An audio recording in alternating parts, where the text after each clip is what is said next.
Now, there's other stuff that's been going on, and Other stuff. other stuff indeed. It seems to have provoked a bit of a storm of outrage and stupidity on Twitter.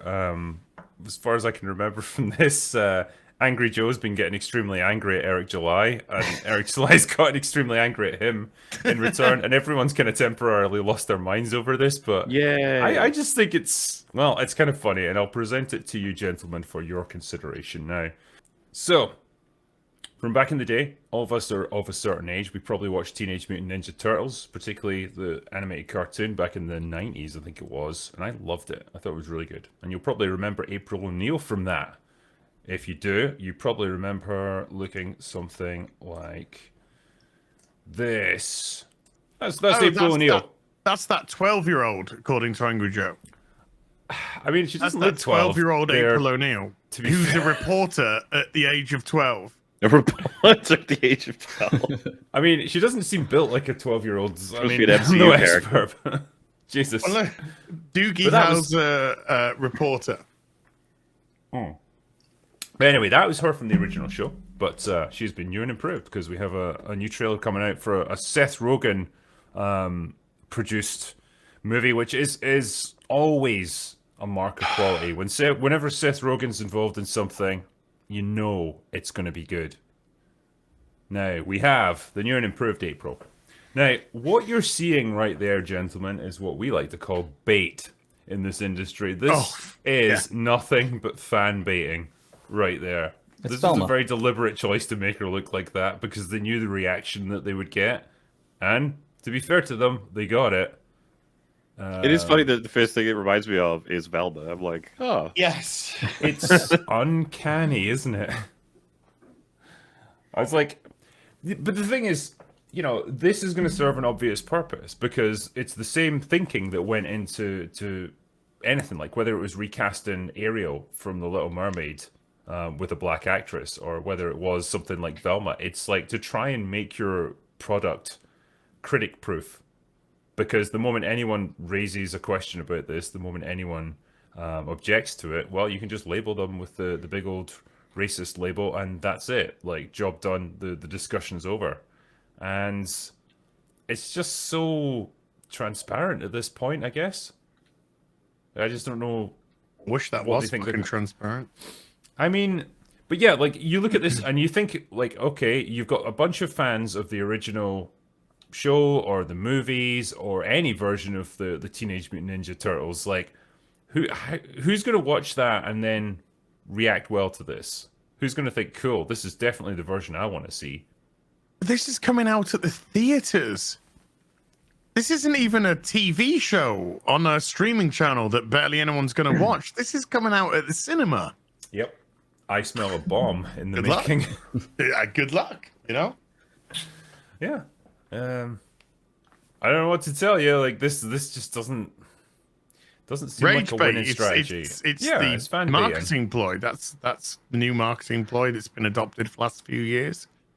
It's It is meant to fan get people baiting. riled up, and if it's riled up, they think it's in the public vernacular, it's in the public sphere. So they're like, "Yay! Everyone's talking about our dog shit." Oh, why didn't anyone go see it? They were all Any talking publicity is about good it. publicity. Our social media numbers. Do you know that is a lie though? All publicity is good publicity is maybe 60 depending on years ago when there wasn't social media and the internet and people exposing exactly who they really are to the whole world. Nowadays, no. It's certainly not true. Well, I think when you generate that general feeling of animosity towards a movie, like hostility, it becomes almost impossible to shake because the same thing happened with Rings of Power.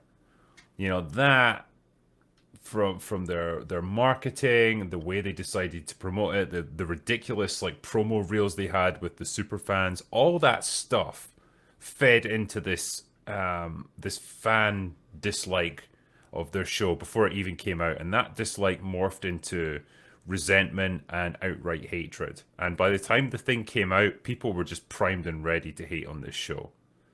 And that's exactly what they're doing here. That's the same way it's going to go. because you've got guys like Seth Rogen behind it, and he's gonna like react the way he usually does with stuff like this, and he'll probably lash out at Yeah, people on social media. Oh, Yeah, he lashed out recently because he said his feelings were getting hurt that critics were poo-pooing some of And his fucking projects. Joe Russo agreed with him. Oh. Ugh. I'm so sorry for your loss. What was his thing that like he was upset that people were criticizing his work? He said it. Critics should know that it hurts his feelings. Well, Negative. that's just encouraging me to do it more. Yeah. They have this whole thing about how, like, if only they knew the process, maybe they wouldn't be such assholes about it, and they'd learn blah, blah, blah. And I'm just like, it's probably good we have people who are so disconnected so they can say things that most people wouldn't, who are involved, who are direct. It's a lot of the time, if you guys are familiar, it's like sometimes you don't want a friend to be critical of your work. You want someone who's disconnected because the friend might not be willing to tell you something that can be harsh. In the same way, when you have a bunch of disconnected people on the internet being like, you know, that new whatever movie by whoever is pretty shit, and then that person's like, wow, that's offensive. It's like, well, it shouldn't be offensive. It's just some random person on the internet. You should be okay, I think. The thing is, it would be different as well as like, you know, say we almost never managed to make a great movie, like no one had, and it's like, well, okay, it'd be harder to criticize someone for falling short of that impossible standard, but it's like we've had decades upon decades of great movies coming out of Hollywood, and out of the UK, out of wherever. Like, it can be done. It has been done so many times, and so that doesn't stand as an excuse to say, well, making movies is hard, therefore you can't criticize me if I didn't do a good job. It's like, no, other people have managed to do a good job. What's your fucking excuse? Pretty much. Remember And when it's like, Seth okay, Rogen I'll was hurt your cool? feelings. Oh well, never I also mind. like the inherent gatekeeping too of like, they don't know what they're talking about. I have decided this, and you're like, okay, that's handy for you.